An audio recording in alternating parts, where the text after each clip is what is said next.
Shabbat Shalom. 3 months. That's how long we have been in the land of Bereshit, the land of the book of Genesis. 12 parshiot, and they are now come to their conclusion with the stories that we have read this morning, and I hope as well the rest of this week. Remember, we read the entire parashah privately throughout the week. You don't wait for Saturday to be your first introduction to what's going on. So what have we learned from our 12 weeks, from our 12 parshiot? How are you different in your understanding of the world, of life, of our history after this reading of the book of Bereshit? What do you got for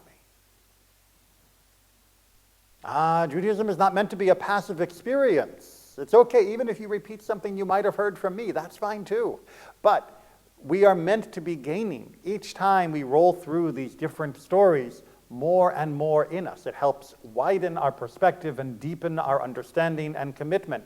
And even if it is something that seems maybe trivial, if it stood out to you this time, then there is something there that is begging for your attention. I think I saw a flicker of a hand. We've learned how to get along with each other, put our egos aside and do what's best. We've learned how to get along. In fact, we saw that very poignantly in that final passage that we chanted this morning out loud with the story of Jacob blessing Ephraim and Manasseh. Or is it Manasseh and Ephraim? If you read carefully and use the commentary to help make sense of even the translation, you'll understand that when Joseph was bringing his two sons, Ephraim and Manasseh, to be blessed by their grandfather, Jacob, who was officially adopting them as equal sons, meaning that they will receive a share as tribes of Israel. Remember, that's the name of Jacob. That Joseph deliberately placed them before his grandfather so that Manasseh, the firstborn, would be under the hand on the right side, and that Ephraim would be under the hand of Jacob's hand on the left, the younger child receiving the subsidiary, the secondary status. Now, notice that Joseph did this. Joseph's entire life up to this point, well, not entire life, but up until the point of reconciliation with his family, he had been the youngest one who had been seated in a place of privilege. The whole fancy coat thing, the special duties and status that he had in his father's eye, known as his father's favorite. And yet, when he arranges his two children in front of his father, he is deliberately trying to avoid perpetuating the family curse of having some strange relationship between one child and the other, and between the parent having a favorite that's out of order. He is playing by the rules because he saw what happened when you don't play by the rules. He is worried that the same thing might be repeated. So far, Ephraim and Manasseh seem to be okay with each other there in the land of Egypt, and he's kind of sort of hoping his dad doesn't mess it up. We've all been there maybe, where if we are grandparents, or if you are parents and you are worried about your parents' relationship with the kids, you know that maybe some of the things that you grew up with that you're trying to change, you're worried might skip the generation and still be around. We can see Joseph trying to prevent this from happening. And what does Jacob do? He swaps hands. He deliberately puts the right hand, which is considered the superior blessing, onto the head of the youngest, onto Ephraim, and the left hand goes onto Manasseh, who should be receiving. Even though Joseph tried to orchestrate it so dad couldn't mess it up, granddad does, and swaps hands. But that's not to say that Jacob has learned nothing. Because if you read the text of the blessing, well, it's nothing like the blessing that Isaac gave him. The blessing that Isaac was thinking of giving to Esau that he gave to Jacob by mistake. When you read the blessing here, there is no talk of who is going to be in charge of whom, and who is going to have the best land, and who is going to be the most successful, most powerful. Instead, it's bless these lads.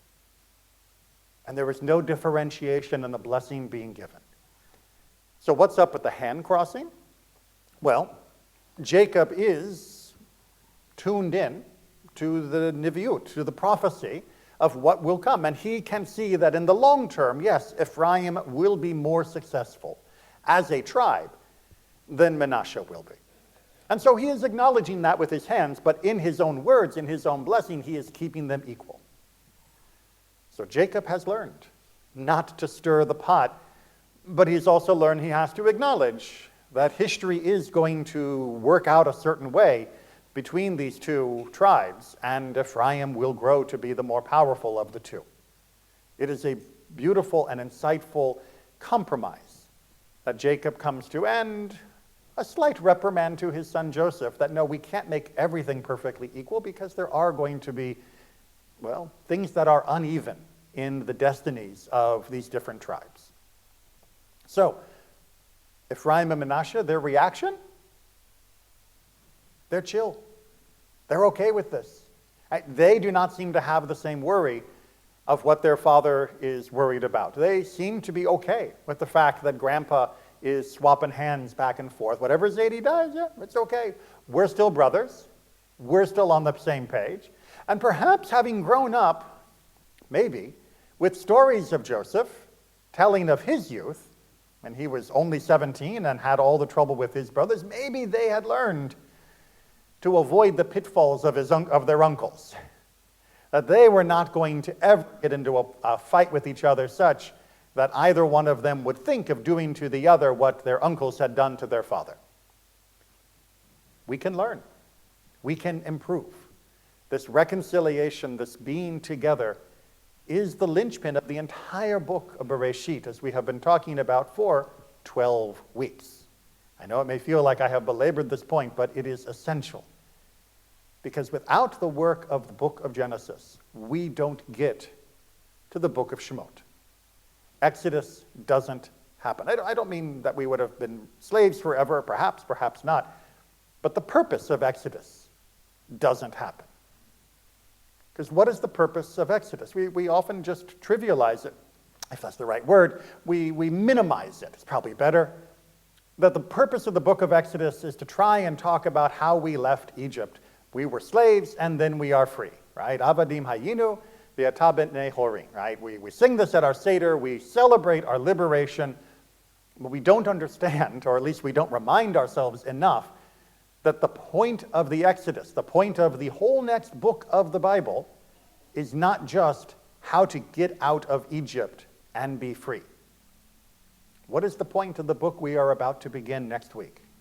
That is to say, this afternoon, tomorrow. What's that? Torah. Why Torah? Why should God give us a Torah? What is this supposed to do? Teach us. Haven't we been taught? We've just saw reconciliation, learning, development, the concept of forgiveness. Remember, it only worked because Joseph was able to forgive his brothers. We've already done all of those lessons. Why do we need the rest of the Torah? Bereshit should be enough. Indeed, there are some people who only like Bereshit because they like the stories, they like the narrative, they don't like the law stuff.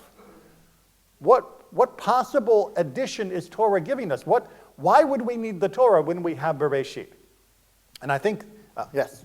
Well, I would say that in my mind, when we were talking about what we learned in Bereshit, we learned that these rules that people live by, that first order is everything, are not the key to life. And what we're going to get in Shemot with Torah is the keys to how to make judgments, how to make a society, how to live together. So in the book of Bereshit, one of the fundamental problems going all the way back to the very, very first section, the Bereshit itself, the first parasha, is that people want to do what's right in their own eyes. They want to do what they think is right. Period, full stop. And that gets them into trouble. Some of those, I think it feels right, become codified in community standards of firstborn gets special treatment and favorite wife gets special treatment. Some of those get codified in community standards, and we act like they're not our choices. We act like we're not just making it up. But the Torah is going to come and say, no, yes, you're right. We do need rules, we do need standards, but not those. You don't get to just invent what's right and what's wrong. And even if a bunch of you all think it's right and wrong, that doesn't actually make it right or wrong. There is an objective path for life to live. But again, I will add that this does not explain why we need Shemot. This explains why we need Genesis. We need God's involvement in our lives to tell us what's right and wrong, to guide us out, and we need to learn how to reconcile, to forgive, how to be compassionate and understanding and all of that. But you're still thinking too small scale. So, there could probably be many answers to this, Rabbi. One of the things that stood out to me about your lesson is that with Vayechi, we're seeing that creation is a continuous process. We see in Vayechi the sanctification of the seventh day, Shabbat, so time, if you will, for lack of a better word, that's made holy. And then we see a Shemot, a whole nation is made holy, a whole people.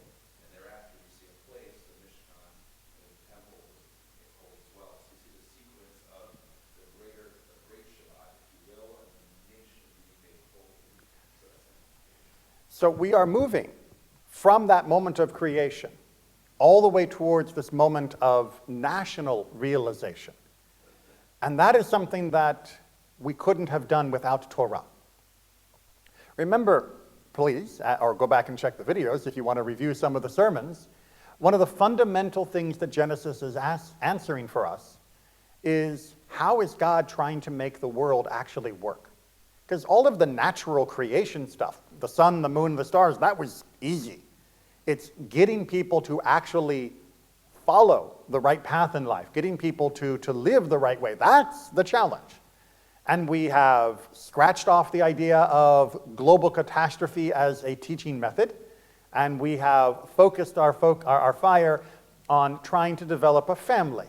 Maybe within the nucleus of a family, we can grow a righteous group that will be able to live by God's ways, and then that can expand. And that had a lot of trouble until we got to this week, because we kept losing family members, because we couldn't reconcile, we couldn't accommodate each other, we couldn't forgive each other, and therefore we kept splintering and fracturing into all the other nations.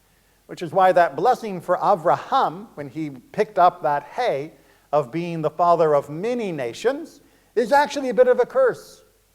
The ideal would have been that Abraham was the father of one singular great nation, but he couldn't keep the family together, nor could his son Isaac. It wasn't until we learned compassion, care, forgiveness, reconciliation, accountability, all of those things we've learned over the last few weeks, that we could actually turn into a family that remained cohesive and then become a cohesive nation. Because the secret to a nation is being able to forgive people that you don't even feel related to. It's somewhat easier to have compassion and forgiveness to the person that you live in the same house with or the same tent, because you got to live with them. And especially in the pre-modern world, you need them to survive and they need you. But the stranger from the next village, you're more likely to think of them as competition than you are to think of them as being part of your family. And from the next city, or from the next province, the next tribe, all the more you're less likely to think of them as part of you. What is it then that can tie us together?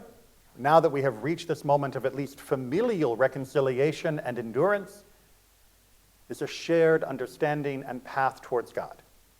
You may live all the way in the far north, I may live all the way in the far south. I may have no blood relations with you that I can tell, except for the mythological ancestors of 500 years ago, say somebody in the time of the first temple. But we are both servants of God, and we are both following Torat Moshe. We are both following the Torah that God gave us. And that transcends the blood bond.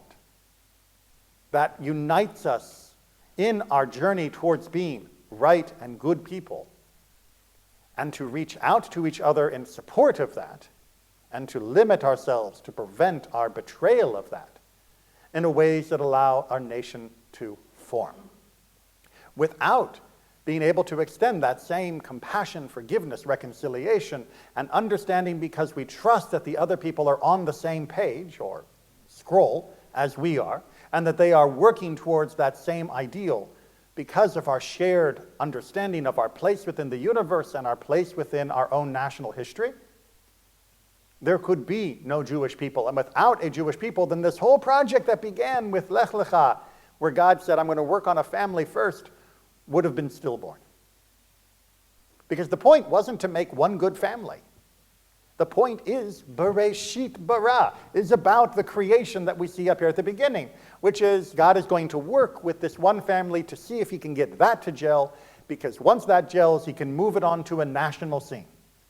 And now we can have the much more difficult job of building this nation up the way the family should be built up.